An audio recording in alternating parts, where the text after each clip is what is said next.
It's The Rock We Live On with Mo and Craig.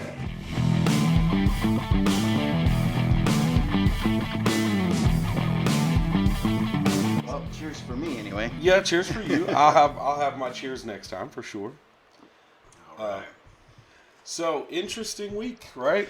Yeah. Interesting week has been, and we had to make sure we got in here pretty quickly to be topical. We want to be topical for you guys. You know what I mean? We're on top of things. We're the rock we live on is ever changing, and we're going to be on top of things as they happen and see what we can do to things that we need to talk about. We need to talk about. Yeah, as much as we can. And yeah, I would say that we'd be hard pressed not to talk about the celebrity deaths that happened this past week. For sure. Several of them I was familiar with. One that you mentioned that I'm not as familiar with. Which I'm surprised. I've been asking around about that, and we'll share a little bit about that. So it's okay. Yeah, for sure. I mean, the question is, where do we? I feel like we save Hogan for the last. Okay. Because I feel like that's the one that I've got the most to say about. Yeah. You know, especially as a wrestling fan. Then why don't we start with Chuck Mangione passed away? Yes. Okay. So tell me now. The name does sound familiar, right? But I'm not familiar with why I know that name. Maybe it's more of a Gen X thing. Chuck Mangione, he died in his sleep at 84 years old. Okay. Okay. Chuck Mangione, he's listed as a jazz musician, which I guess, in fact, that's he what is. I read. Yes. Okay. He played the flugelhorn. You familiar with that? It's a flugelhorn. Never heard of the flugelhorn in my life. It's a trumpet, like a fat trumpet. If you were to take a French horn and point the bell forward, you got a flugelhorn. So it's like a big fat trumpet. I'm trying to picture this in my head. Yeah. I might have to Google it later. It's a wider trumpet. Yeah. And he was most famous for a song called "Feels So Good." And I know as soon as you hear it, you'll know exactly the song. Okay. He made it to number. I don't know why. I meant to look it up. I meant to look up his songs before I came in. I dropped the ball on that. I apologize, everyone. Forgive my impression. I'm going to do a little bit. It goes like this.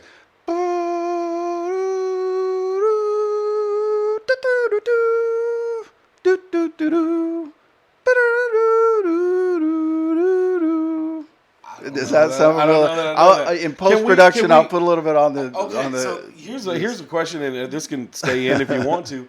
What if we played it? Are we going to get hit with a copyright unless we play 10 seconds or something? That's true. Yeah, I don't think we can't put that on there. No, so we can't put his song on there. Dang it.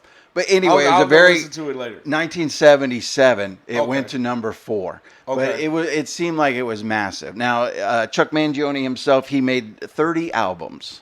And so, he just a great musician, played a lot of stuff, had some other songs that are not as popular. Mm-hmm. But that song stayed on the charts for years and years and years. And a lot of people knew who it was immediately. It had no words. It's just all musical. Yeah. And then it also became the theme song for the Wonder Years. Do you know that show? I do know the Wonder Years. Yes. So it was also the theme song for the Wonder Years. Feels so good. Was the Wonder Years theme song? Yes.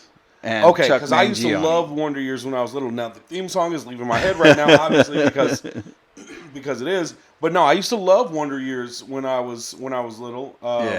That was one of my shows, that I would watch as a kid. Wonder Years and Boy Meets World and that kind of stuff.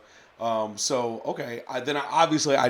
know this song then. Yeah, know it. As soon as you hear it, you'll be like, oh, yeah, I know what that is. And I didn't know it was him or, that kind of stuff. Yeah. For me, I don't know, the name's always been in my head. It was one of those songs that I heard a lot. Probably more my mom's kind of music. My mom listened to kind of mellow pop sort of radio when I was growing up. Mm-hmm. 1977, I was 12.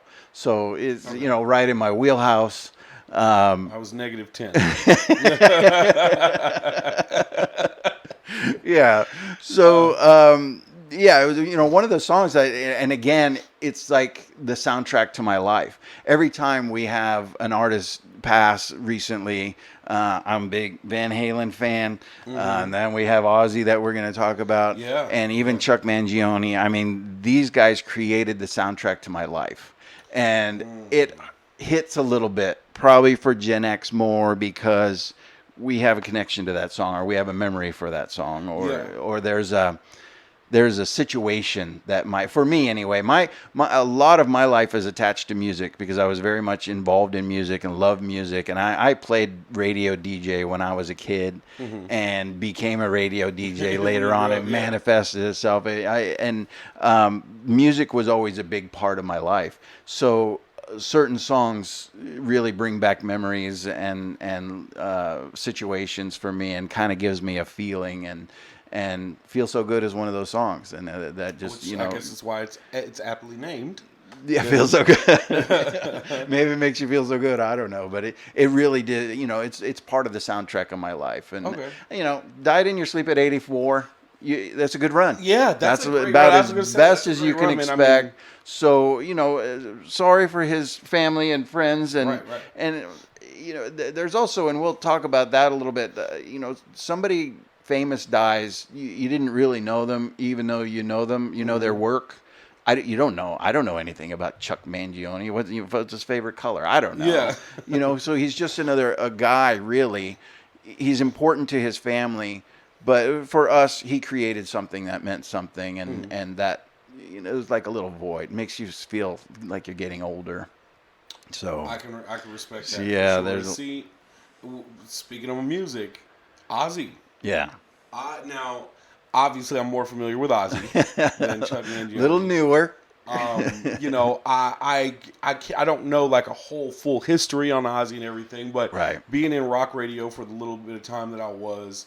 That was one that I would get during the request time. It was definitely. Ozzy and Black Sabbath. And even before I was into rock music, because I didn't really discover, liking rock until I was older. I grew up mostly on hip-hop, R&B, like funk, that kind of stuff.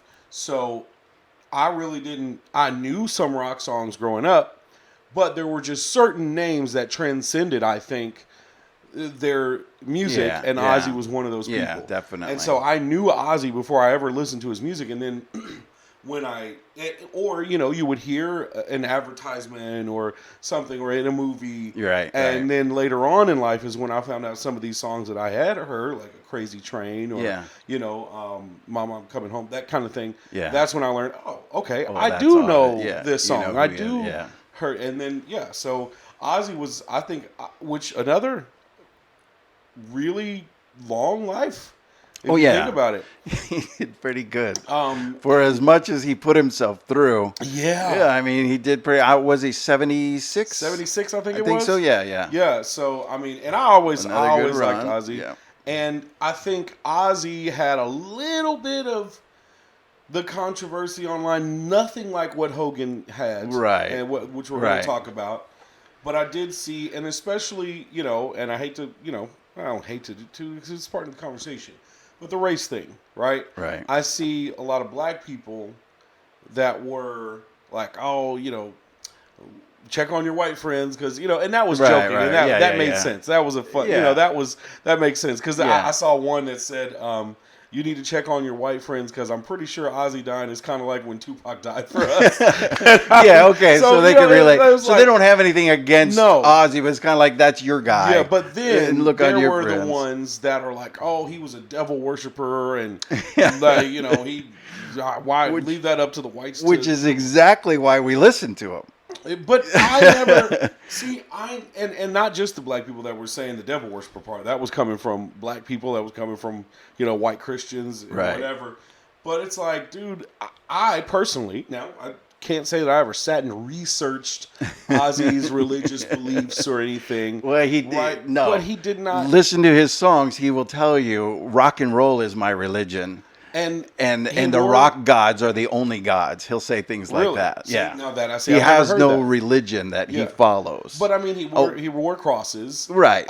On that last performance, one of the first videos that I saw, because I didn't watch the performance, but one of the last things that I saw, or first things that I saw from that, was him telling the whole crowd, "God bless you all." Right. You know what I mean? Right. Like, I don't think a devil worshiper would do that. No. But I think it would just be judgment based on the music he made. Right. And which I think is not fair. I don't think it's fair to just call somebody a devil worshiper because they make metal music. You know what I mean? He was not a devil worshiper, and I can give you a little bit a little bit of like what I know, sort of a backstory of Ozzy. I mean, obviously he was with Black Sabbath. Black Sabbath had a different frontman, and something happened to it. Not Ronnie J. Dio came after or after? After Ozzy. After Ozzy. Okay. After Ozzy. Before Ozzy, they had somebody else, and I don't remember exactly who that was, but I think he may have died. I'm not sure. Something happened to him, and he's no longer in the picture. Ozzy was doing his own thing, and they're like, hey, we need a front man, and he was a pretty good front man. They really liked what he was doing, so they brought him into Black Sabbath. So Black Sabbath, made a couple albums, did some good music and stuff. But in the late 70s, Ozzy was a major drug addict and alcoholic, and he wouldn't show up to stuff. And he would come wasted, and he was late, or he wasn't even there, and it was a mess. And Black Sabbath finally had enough, and they're like, "Dude, we're done with you. You're a mess. Get it straightened out." And he continued. He just would not stop. He was out of control. So they fired him. Black Sabbath fired him, and he was just a man. And then Ronnie James Dio took over Black Sabbath, and they actually had some of their bigger hits with Ronnie James Dio. So it was a good move for them. Turned out it was a good move for Ozzy too, because his career blew up after that because of Sharon. Sharon believed in him, and Sharon took on his management and like, you're awesome, you're great, you're going to be something, and I'm going to make you something. Yeah, I feel like Sharon, man, she has always ever since I've watched her on TV. I thought she was like the true definition of a ride or die, and she seems absolutely so freaking amazing. Absolutely. And honestly, I feel the most, empathy for her, right, and sympathy for her right now, because man, Sharon loved that man. She did. And she put everything on the line for him, and it paid off for her financially, I guess, but she loved him, and she did everything for him. She's a pretty savvy businesswoman, and she knew what to do and how to get him to where he is. Now, he continued to drink, though, with her, even though she's like, I believe in you, I want you to get this fixed. He kept going. He got arrested at the Alamo for peeing on a statue, and he was banned from going to Austin, Texas for 10 years. He could not perform in Austin, Texas for 10 years. Shit, I didn't know so again, Ozzy in his days was not a good guy. He was arrested for attempted murder on Sharon, and he was accused of allegedly accused of domestic violence with a previous, I think, wife or girlfriend. So yeah, he had really bad stuff. Ozzy was not a good dude. Yeah, I didn't know any of this stuff. Yeah, wow, I didn't know that. But Sharon stuck in there. Yeah, she didn't leave. She didn't quit on him because she knew it was the drugs and the alcohol that was getting him. If she could get him sober, he could be everything that he was meant to be. Their reality show used to. I would die laughing on that sometimes, because I hate to say it, but like sometimes Ozzy was hilarious, but it was just because he looked so oblivious and just like, what the fuck? See, that's the crazy thing, is because he goes from, and somewhere along the line when his career going, I don't remember the whole story, but somebody handed him a bat during a show, and he didn't know it was real. I was just about to ask you because obviously when I was a little bit younger, I remember searching like for details on that. Yeah. But I never knew the real story, so I'm assuming that maybe you know some of it. I don't know all of it, but I'll give you kind of the gist of it, because Ozzy was a performer, and he was on stage, and he was a lot of dark stuff and rock and roll, and everything was rock and roll. And somebody handed him a bat. He didn't know it was real. He thought it was fake, and he's like, "Oh, it's fake. I'm just gonna show what these people something crazy," and he bit the head off the bat. And it turned out to be a real bat. It was a live animal. And he's like, I didn't know it was live, or I would never bit the head off. It was an accident. See, and that's one of the things that people judge him for. Right. Well, because of that, he turned into like the badass devil worshiper rock band. Guys like me in 1980, I'm looking, I'm loving heavy metal music. So that's the year that happened, was 1980? I don't know exactly, but right around there. Yeah, right around there in the 80s, or maybe early 80s. Mm-hmm. So to me, when you're rebelling against your parents and you want to be rock and roll, there's nothing more badass than following somebody who's going to eat the head off a bat. And there was all this talk about him getting rabies and all that stuff. And shortly after, he was on a show where there was crosses and stuff, I think, and he had one upside down. Oh, okay. And that is where he got tagged as a devil worshiper. Okay. And he even said, "Oh, that's what you want to call me? Then call me the Prince of Darkness." That's where the Prince of Darkness thing Yeah, came from. he tagged himself the Prince of Darkness. Okay. And so it just became a thing. And he wrote it. Sharon jumped on it, and his songs followed it, and he made a character, really. Yeah. Okay, so he was basically living a gimmick. He was living a gimmick that just kind of came to him through circumstances, and it gained popularity. And back then you didn't have internet and all that stuff. Yeah. So if the papers and the magazines are writing about you doing all this stuff, you just you it's get that on and it. Word of mouth. Yeah, get on it. Okay. So all that stuff made him more popular than ever. And like I said, for me as a rebellious teenager, loving the rock and roll and wanting to be rock, I was into heavy metal. I loved Ozzy's music, but I didn't care for him as a performer, to be honest. I saw him in 1983 at the US Festival in Glen Helen Park, Southern California. 350,000 people. It was about 96 degrees. Jeez. And it was an all-day concert event. And that's all I did my high school. I went to high school from 80 to 84. Only thing I was focused on, go to work, get some money, buy concert tickets, go to concerts. That's all I wanted to do. All I did was wear concert shirts. That was my whole life. Concert tickets back then were like $12. And the biggest part for us was getting enough gas money to get to the show. I lived in Southern California, so a lot of the time it meant driving into Hollywood or downtown Los Angeles. And getting the I had a 71 Chevy Chevelle that was a gas guzzler, and gas was like $1.15 a gallon, and we couldn't afford it. We didn't have enough money. We made $3 an hour working. So to get a concert ticket, to get the gas, to get your party supplies for the night, and at 16, 17 years old, I needed $50, and that took a long time. Took some effort. Yeah, that's 30 hours, 40 hours of work, more than that, to just get that money plus support myself as I go. So a month, 2 months to save up for one concert ticket, but that was always the goal. So the US Festival, again, it was super hot. You can see videos of it if you research it. They were spraying people down with water cannons because it was so hot. People were passing out. They were passing people across the crowd. Everybody's wasted, partying, drinking. 350,000 people. It was the most amazing thing. It was an outdoor concert. And a whole slew of bands: Scorpions, Judas Priest, Ozzy, Triumph, Quiet Riot. These are the bands that were playing. It was a hell of a day. I was awake for like 27 hours for this show. Maybe a story for another time. That whole day. But for sure. Ozzy walked back and forth a lot. And that day was super hot. He just was wearing pants. It looked like Indian moccasin pants, if that's the thing. But like leather pants. I think I know what you're talking about. Yeah. And no shirt. He's tatted up, and he just walked back and forth. There's no real show as far as I was concerned. And he's sweating. We're all sweating to death. So I'm watching a fat, sweaty dude walk back and forth. I felt like I could be that guy. I'm a fat, sweaty dude.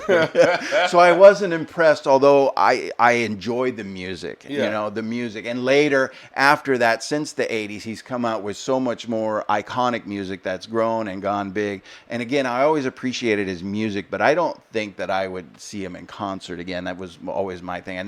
He wasn't worth all my effort. For the show. Now, the music, I would buy his music and enjoy his music. So I like the body of work that he put together.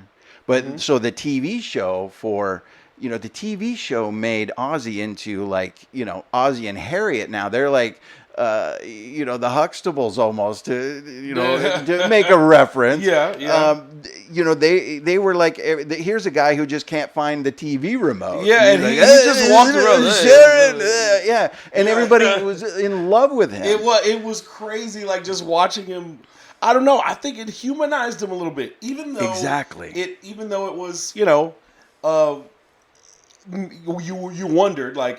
Is he high? Is he drunk? Like what's right? But you're also it humanized it. It took him away from this like larger than life figure on stage to just a guy, just walking around like trying to life. figure out how to use a cell phone. And like his brain is so fried from all the drugs and everything that he's done that I don't even know how he functions. Then you see him back up on stage, like how the hell does he do it? How does he know the words of the song? He can't figure out what to say on a day-to-day life. He can't find the refrigerator. So that show really made him the lovable guy that he became. It did. And all the past stuff was forgotten and blown away because that show changed him, and Sharon changed him, and he became sober, and then he became, the Ozzy everybody loves now. Yeah. And they've forgotten about his past, but he wasn't a good dude for a long time, And Sharon, she did everything for him, and his kids love him, and he's done great stuff for his kids. Yeah. Some of his kids didn't want to be famous, and he was like, cool, do your thing.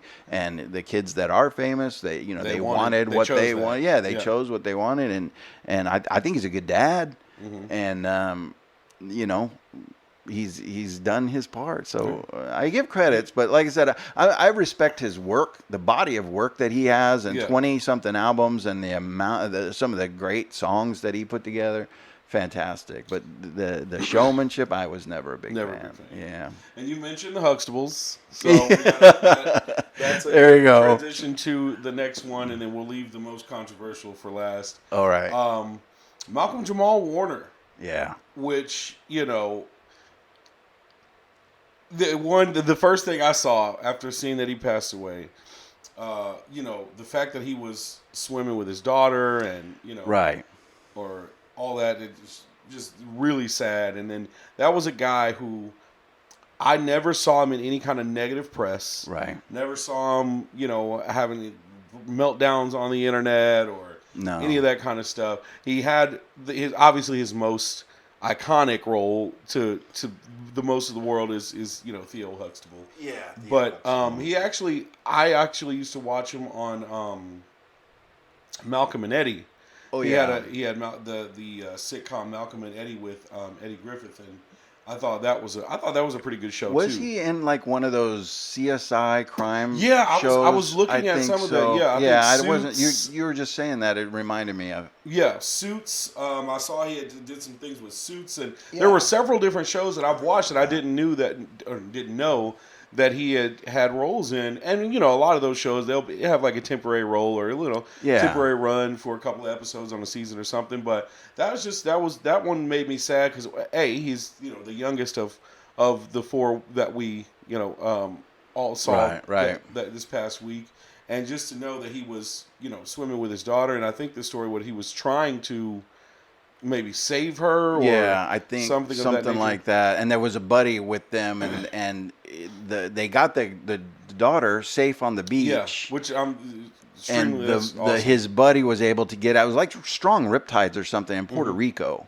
And apparently it was an area they shouldn't have been swimming. I think they knew it, but probably took the chance anyway. I don't know. Man, it was a little risky, but it just sucks. I'm glad he didn't get drawn.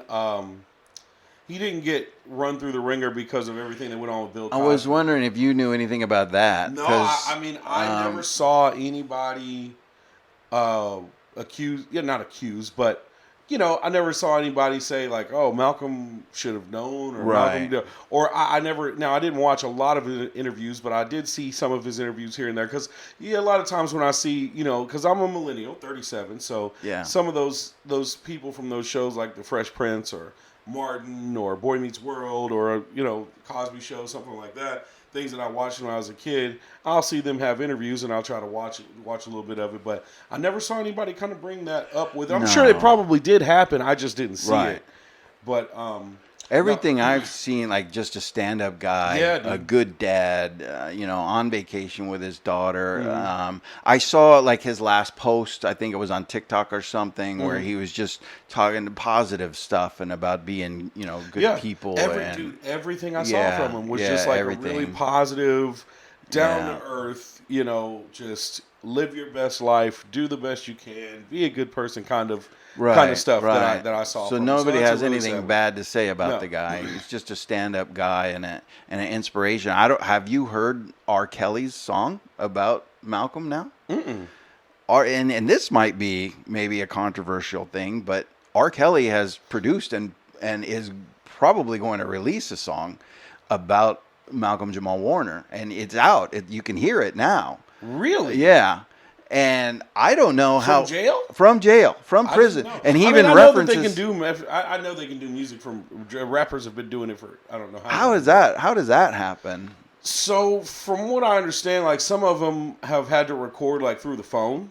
Yeah, like they're on the phone, and then like the person in the studio or whatever has the phone up to the microphone, and they've recorded. I know that some rappers have done it that way. I don't know how they all do it. I don't know if maybe they let them bring in some equipment, depending on how big of a star you are. Yeah. Because like Lil Wayne, my favorite rapper of all time, was considered the best rapper in the world at one point, and he did some time in prison, and I don't know that he released any. I think he released like maybe one song while he was in there. And did they let him? A person that big, I feel like they would allow them to, especially if they're not in like a maximum security. Right. I would think they would probably maybe allow them to bring in some special equipment, supervised, or something like that. Well, it's fully produced. I mean, the music and the vocal sounds pretty good. I doubt if they did that on a phone. I don't know. It's so long. But well, besides. He talks about Malcolm-Jamal being a guy he never met, but he knew his name as a brother. That's kind of the lyrics. And he goes on just talking about a stand-up guy and what a great guy he was and a role model for everybody, and how he's going to miss him. So you should check that out. R. Kelly. Check that out. Yeah, it's on TikTok all over the place. I might have to check it out. I'm sure you can find it on YouTube. I don't know. And I don't know, is he going to get money for this, or is that allowed, you think? I mean, if they did, what he should do, if he got paid for it, is donate to the family. Right. He probably needs some money on his books, but I'm sure he ain't short any noodles in there. Like, that's freaking R. Kelly. Right. You know what I mean? I'm sure he's got the best jail spreads in there. It is a pretty cool tribute song, though, and a heartfelt message. It's low. I'm not familiar with R. Kelly music, so I don't know what he typically would sing, but sex stuff mostly. Well, okay, so it's none of that. Not all of it. Not all of it. I mean, because he did have World's Greatest. He had I Believe I Can Fly, Okay, there you go. Some other stuff. But. So, yeah, I mean, check it out. It's a very heartfelt message to a guy he never met, but somebody that he very much respected. That's awesome. It's good. I thought the controversy there was, a guy in prison. How does he do this, and what happens when he starts making money on it? Because he will. Yeah. I'm pretty sure he will. I would say he should maybe keep like 15% for his books, and then give the rest of the family. Get some snacks at the prison, a couple Snickers bars and Doritos, and try not to get beat up for it. But hey, yeah. So with the way that he died, Malcolm-Jamal Warner, there was actually a wrestler, and then obviously I'm sure you can see where I'm going with this. But there was a wrestler who died in a very similar way. Shad Gaspard, great guy. He spent some time in WWE in a tag team called Crime Time, but he actually just a few years ago passed in the same way. He was swimming with his son. Really? I guess they both got caught in like an undertow or whatever, but he actually was able to get. I'm from how I read the story, he was able to safely get his son to someone that could save his son while he was being pulled away himself. Yeah, he was able to power his son to the lifeguard or whoever, so that his son could be saved as he was actively being taken away. So like a last ditch effort, get his son out of there to save him. And they weren't able to save them both. Nope, weren't able to save them both. And now he was a wrestler. He was a WWE wrestler. WWE. Yeah. Okay. So that's very. It's weird that you have how Malcolm died. Is similar to another wrestler, and then we also had a wrestler, one of the arguably the biggest one of all time. Also died the same week. That's kind of strange. Doggone Hogan, man. I've got so much to say about this. Well, yeah. I guess you can go. you go where you want. I'm not really a wrestling fan. Of course, I know who Hulk Hogan was, and I probably got to know him through his TV show, Hogan Knows Best, and then his daughter and that kind of stuff. Of course, everybody knows, brother and ripping your T-shirt and all that stuff. I wasn't a big wrestling fan. I have been to a SmackDown. Took my kids when they were into it. When I think they were like 8 or 9 years old. But I haven't really been a big fan. So again, I know who he was, and again, more of a character. Was it the feather boas and the sunglasses and all that stuff? And that's really all I know. And to me, and I don't want to insult you, but wrestling is just a show, right? It's not real. It's I know you were gonna go. We'll say that another right. Well, it is a show. I mean, it follows a storyline, and they know the outcome. And I'm not saying that these guys didn't get beat up. And Hulk Hogan's genre, when he started, there was a lot more reality to it, where they were physically getting banged up. Yeah, I mean, and they were, when he came in, they were the older guys that were training the newer guys were protecting the business. So they would put them through the ringer to see, are you tough enough to really do what I do? Right. Are you tough enough to be a man and stand in this ring? And are you tough enough to be able to defend this business when someone else tries to come in and insult it or whatever the case may be? I'm familiar with like the Iron Sheik and Andre the Giant. Oh, Sheik hated Hogan too. Right, so there was like a rivalry there. They hated each other. He was Iron Sheik in interviews later. Well, I used to listen to Howard Stern a lot, and Iron Sheik would go on Howard Stern and just go off. He would go. Yeah, off. And to be honest, you get like, okay, we've heard it, let's go. But then you come to find out that Sheiky Baby might have been right this whole time. Right. So probably was. The thing with Hogan, man, is, and this is how I try to see most things when it comes to art and the artists themselves. Right. I try to be able to separate the art from the artist. I was going to ask you. Hulk Hogan, arguably the biggest wrestler of all time. Right. Right. As far as box office draw, as far as coming in at a time where Vince McMahon was able to basically steal Hulk away and use him as the cornerstone to his taking over the territories and going national and all these things, the rock and wrestling era, and a lot of that was done on Hulk Hogan's back. And there may have been other guys that Vince could have gotten his hands on if Hulk wasn't available at the time, but I don't know that it would have been as successful because of how charismatic his name Hulk was and how big he was and larger than life. Yeah. And say your prayers, eat your vitamins, that kind of thing. So he is, when you think pro wrestling, right, he's going to be one of the first names that comes up. Period. Right. That's just what it's going to be. The kind of the GOAT. Yeah. In wrestling. And then there's Terry Bollea. Don't know who that is. That's Hulk Hogan's real name. Oh, there you go. Okay. That Terry Bollea. Terry Bollea, kind of a dick.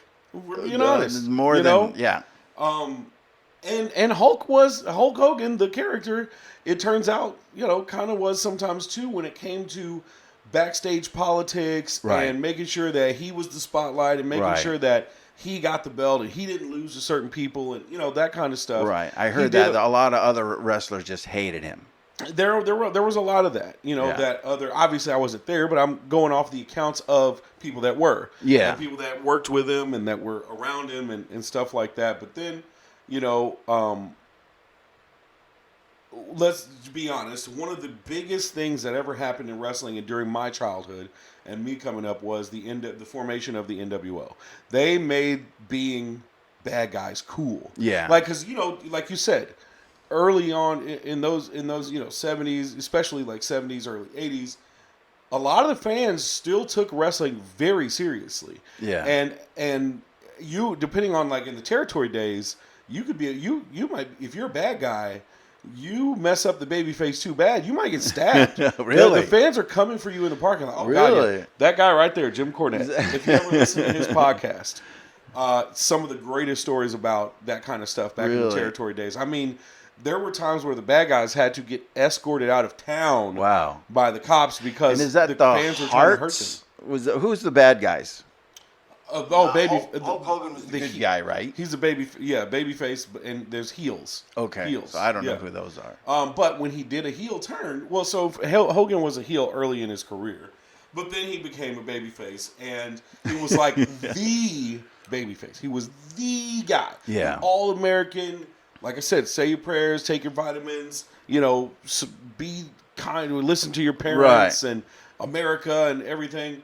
But then in the 90s, he was convinced to turn into a bad guy. His shtick was getting stale. Right. It wasn't even going well in WWF at the time anymore. So he left WWF. They convinced him to come to WCW after he was like doing some TV shows and shit. Movies, not very good movies either. Right? Well, his movies were not that great. No, and I think he was struggling for money for a while. Maybe he didn't make a lot of money during all that the beginning. Oh yeah, he did. I was listening to something earlier that was saying at one point he was making like $10,000 a month in Japan. Well, still that's not big money. a month. Yeah. I don't, you know what I mean? That's insane. That's only $120,000 a year. I mean, that's not millions and millions and millions that they're making now. But that's not John Cena money. This was in Japan. That wasn't even including his American money. Right. That was for trips to Japan. And then he was still coming back here wrestling, making money over here as well. Right. So, yeah, but he was, when he made that heel turn, it was like, cool to like the bad guys then, right? He was a part of that. Him, Scott Hall, Kevin Nash, Kevin Nash is a really cool guy. I actually got to be his personal security when he was here because I worked for a wrestling promotion as well. Cool. And I got to be Kevin Nash's security. He was really awesome. But yes, the three of them formed the NWO, and it changed the face of what wrestling was for a while. And somebody had posted on Facebook about like asking, who's the bigger, who contributed more, who was bigger star, or something like that in wrestling, Hulk Hogan or John Cena. And they were of the belief that it was John Cena. And that's just not true, unfortunately. John Cena is a huge, huge megastar. Don't get me wrong. For this, the younger generation, the more modern generation, Cena was their Hogan. Yeah. But it was... It's a new generation, It's not Hogan was the 80s Cena. Right. It's Cena was the 2000s Hogan. Is this generation's Hogan, right? But he does not come with a lot of controversy and things like that. There's kind of one thing. You're talking about Cena now? Yeah. But, and we'll maybe talk about that one day. But have you heard of any of the different things and why everything is so controversial with Hogan? Or is that... Oh, yeah. Absolutely. 100%. Okay. It's one of those things where you don't meet your heroes. Yeah, in a sense, because he's got this persona.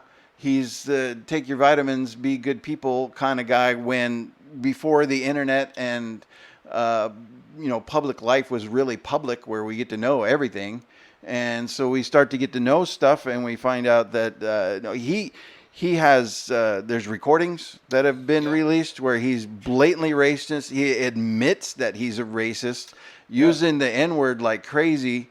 And even talking about, I guess his son was recently in an accident or something where he almost lost his life, or I think his friend did. His son's friend did die. Yeah, and Hogan said that he didn't want his son to die because he didn't want him to be reincarnated as a black person, but he didn't use that word. Now that I hadn't even heard about that. Yeah. Now I did hear about the fact that I guess Hogan maybe kind of blamed the kid that died.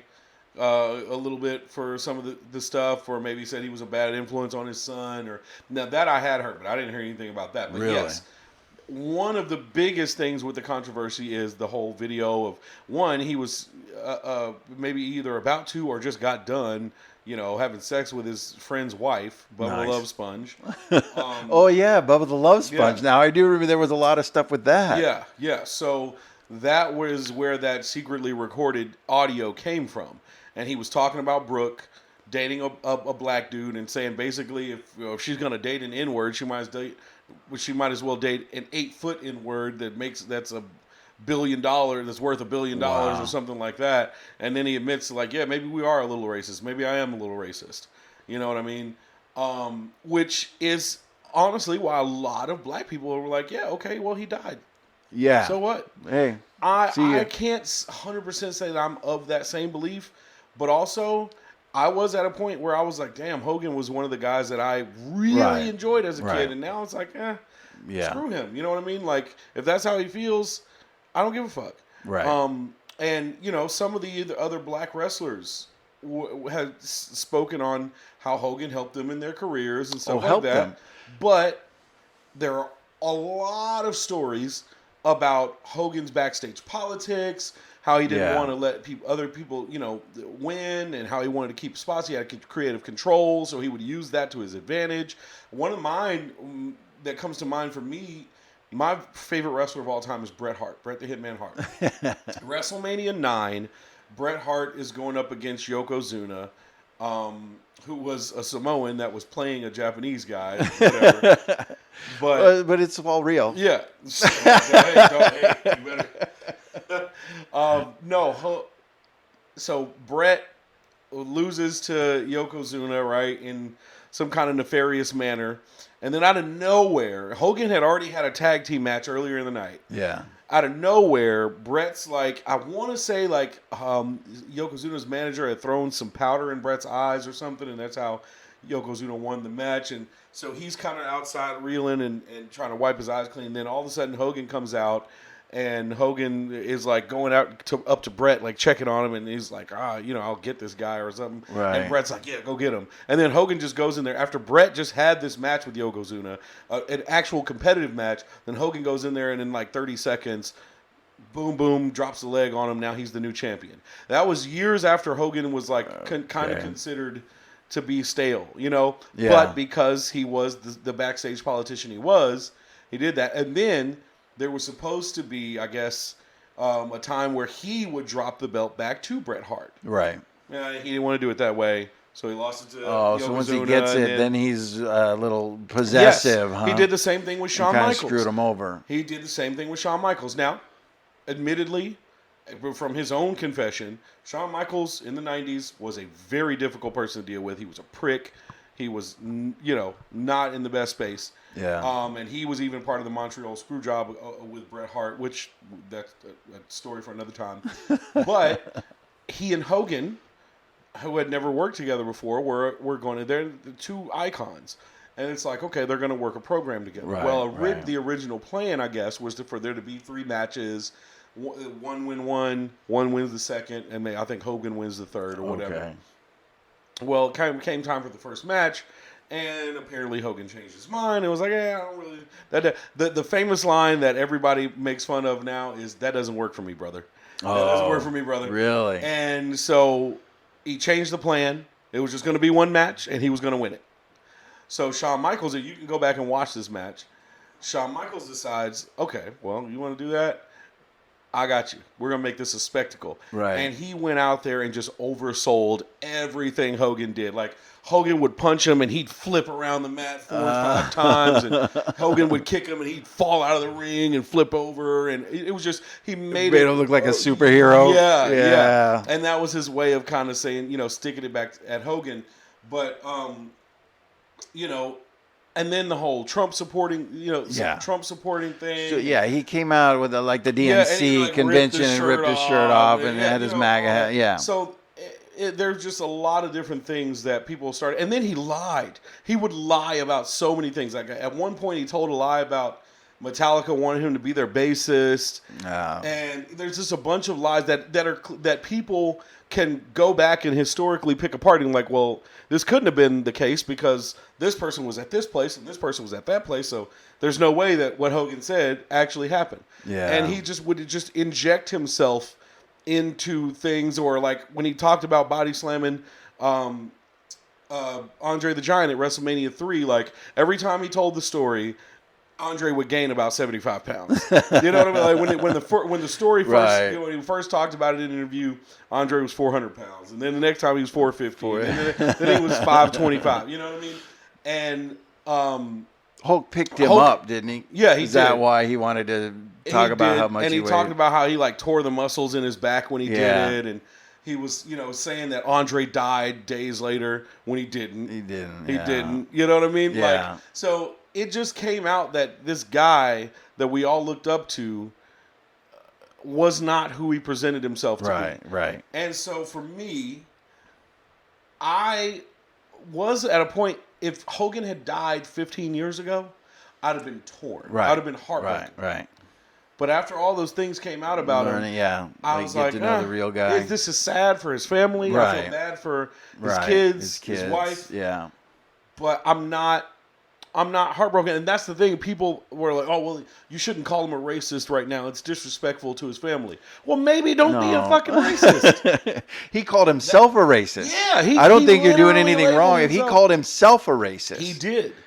And one of the other things that I read, now I obviously can't confirm this, but one of the other things that I read was that after that stuff happened, Mark Henry, I'm sure you've heard of Mark Henry. Yeah. World's Strongest Man, he was an Olympian, all that. He offered to assist Hogan in showing the black community that, it was a mistake and that he can do better. And he wanted to, take Hogan on, an apology tour, so to speak, or something like that, to kind of just open his mind to fixing that relationship that he had with his black audience. Yeah. And Hogan turned it down. Wow. Again, I can't Wasn't confirm that. interested. This is what I read. Not but interested. It was like, and then when you listen to some of the wrestling podcasts talk about his apology that he gave at the WWE locker room, it wasn't so much, I'm sorry for being racist and saying the N-word. Sorry, it was, I got caught. hey, sorry, hey, you got to watch what you're saying in certain places because you might get recorded. Right. So a lot of the black wrestlers were like, dude, this guy, fuck him, Yeah. And as a black fan, like I said, I am torn because he was a guy that I looked up to when I was growing up. But after becoming an adult, seeing the kind of person he is, is it real? I'm not sad. I'm sad for his family. Yeah, that's what I hurt for his family. Somebody said something this week that kind of resonated to that fact. I don't know how many people die every day. Hundreds, thousands of people die every day. Yeah. And their families are devastated. And the only ones we tend to pay attention to are the celebrities. And when 4 celebrities die in 1 week, it's a big deal. And when somebody like Hulk Hogan and Ozzy Osbourne that are icons in their field, it's devastating. And yeah, we all feel bad for their families. But I was going to ask you this. Does that mean, do we idolize them? Do we forget all their failures and faults because they're now gone and we want to preserve their heritage and their legacy by remembering only the good? I don't think that's fair. No. I don't think that's fair. No. Because that just means, okay, so though you can be the worst person, right? And then when you die, you weren't a bad person. Everybody will forget. It'll be all forgetting. You forgiven. will be remembered for what your legacy that you left behind. Right. Unfortunately, over the last decade, his legacy is heavily tarnished to no one else's fault but his own. Right. Nobody, I nobody agree. that wasn't an AI recording of him using the N-word. And Right, then you got the white people that are like, oh, it's just a word and blah, blah, blah, and just get over it. Yeah, you guys use it in rap music. Okay, that's a stupid argument for one because it's used in a different form. Right. And a lot of the times it's not the hard R, the ER, Right, you know what I mean? And hell, if we haven't heard anything, can we at least get that word? Like, you know what I mean? And use it as a term of endearment when we want to. You know what I mean? Like, we figure it out. Well, like the word fuck has so many connotations. Yeah. You can say it in a nice way, but you could say it in a mean way that's extremely offensive. yeah. But I think, now, don't get me wrong. When Stone Cold Steve Austin dies, black community, we're going to have that's going to be hard. That's going to be hard. Stone Cold is the man. That's the other thing is, that's the cool thing about wrestling, right? Because in society likes to make it seem like black people and rednecks don't get along and whatever. Some of my best friends are fucking country backwoods redneck ass dudes, and I love those motherfuckers. But Stone Cold, he resonated with the black community. Transcends everything. Yes, and it was like he was a Texas redneck, and he was the rattlesnake, and he was amazing, and we all loved him. And now I will say that there are some stories of a few controversial things from Stone Cold's past, but nowhere near as much as Hogan, I don't think. Yeah. And so, like, that's a guy, Stone Cold, The Rock. Cold. The Rock is starting to tarnish his a little bit, too.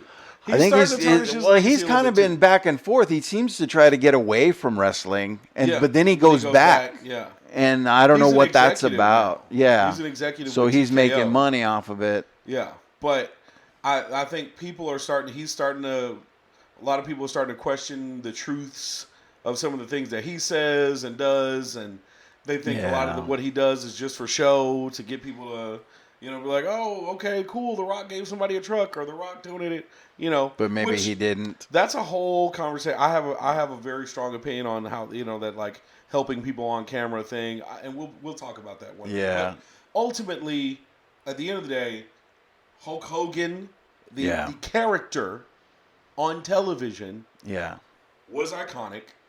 Yeah. One of the biggest wrestlers of all time, if not the biggest. Yeah. A big part of a lot of people's childhood, some people's adulthood. Yeah.